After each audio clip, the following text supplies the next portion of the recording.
Hi there, welcome to my channel. My name is Etefevoke, and happy new month to every single one of you out there. And I hope that August is going to be so beautiful for every one of us out there. My July was not so bad. It was quite nice. It was pretty okay, and I had a very nice time reading. I had this really nice TBR planned out for July, but I was able to get some of the books. But not to worry, I still got to read really beautiful books for in July. Honestly, blew my mind. So I'm going to talk about my books, the books I read in July, and I'm also going to be crowning one of the authors, my author crush for the month. And just stay tuned. So I was able to read most of the books I read this month of July. Sorry, this month of July was in the month of July was mostly debut novels. I'm not, apart from about two, and there's one I'm not so sure if that's a debut novel, but most of the books I recognize and I know that it's the debut novel. The first being etefevoke's A Woman Is No Man, and I have a review of this on my channel. Please check that out. I did a full review earlier on last month. So A Woman Is No Man was a very nice experience for me. It stirred up a lot of emotions in me. It was my kind of book. It was a book about equality. It was a book about love. It was a book about betrayal. It was a book about growth and the need to say no. So please check out my channel for a full review of this book, and thank you. Then I also read Binti, the full trilogy of Binti by Nandi Okorafor, and it was nice. It was quite nice. I was sort of torn at the end, but it was also a nice experience reading a book that promotes African futurism and African science fiction, and it was nice. Binti is so badass. Binti is nice. Binti, I love how Binti was portrayed in the book, that she was both human, like she had her weaknesses and also had her strengths, and I like that it was portrayed in the book. And I love the fact that it was an African girl, and the description, it told a lot. It did a lot for me, and whenever I read these books, I always think, God, this book is really nice. If I have a daughter someday, I go to read books written by Nandi, because they're so empowering and really gives a good mirror for women to see themselves in a new light. So thumbs up to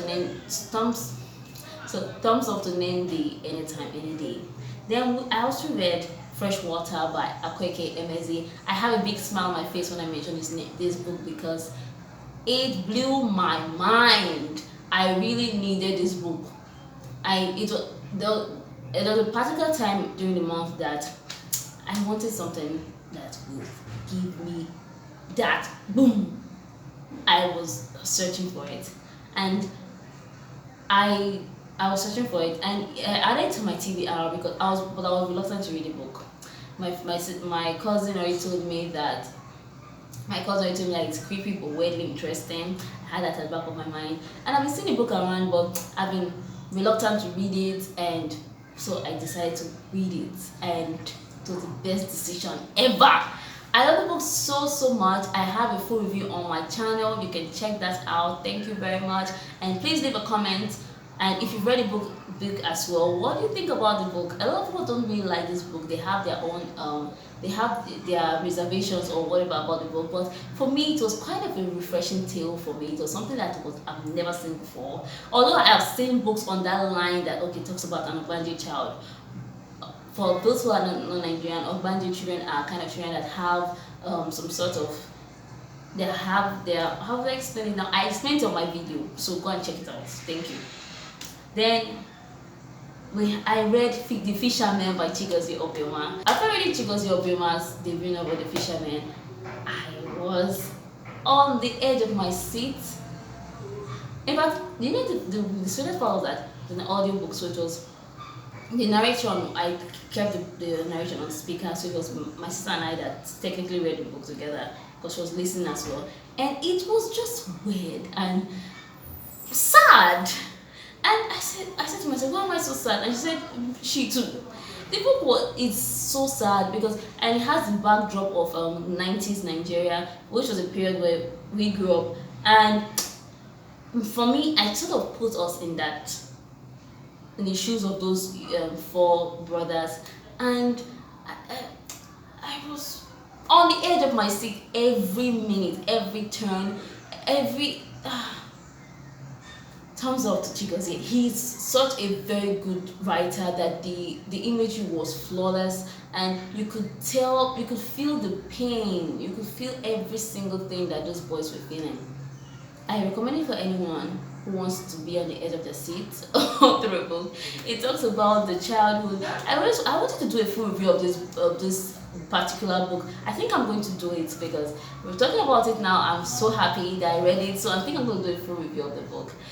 I didn't want to do a full review because it made me so sad. It's so sad. The book tells the childhood journey of these four brothers that were so close, and until they had an encounter with a madman and their lives changed forever. It was sort of like a series of unfortunate events that just boom, and it shook everything.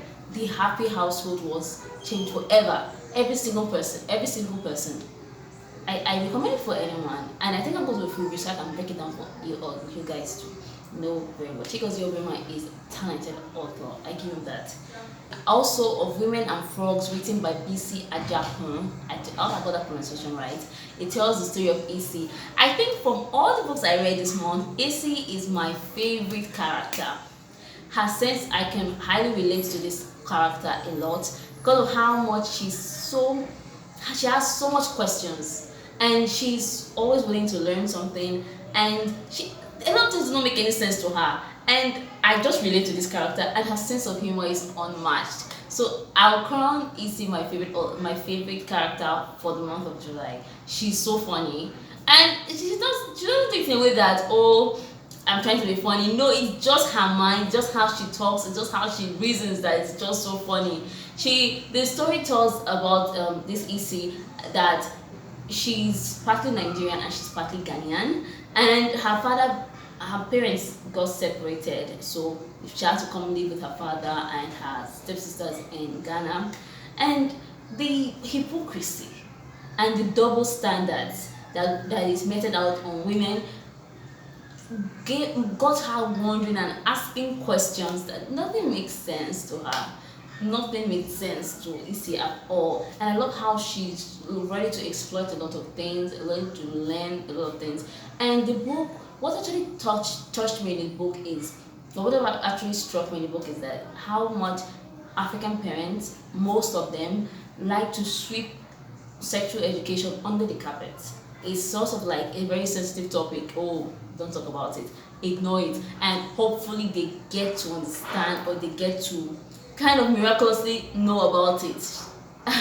And when I was reading the book, I just kept on repeating to myself that normalize sexual education, because it goes a long way in the child understanding and getting to understand their body and the changes and what's going on around them. And Issy faced that a lot. So that was the case for Issy. She had a lot of questions, and no one was willing to answer. And her father, they'll make statements like, "Oh, the glory of a woman is her husband." The other things that didn't make sense to Issy, and I could highly relate to how Issy felt in this book. And she's my favorite character, hands down. Her sense of humor was unmatched. Then I also read Paulo Coelho's book.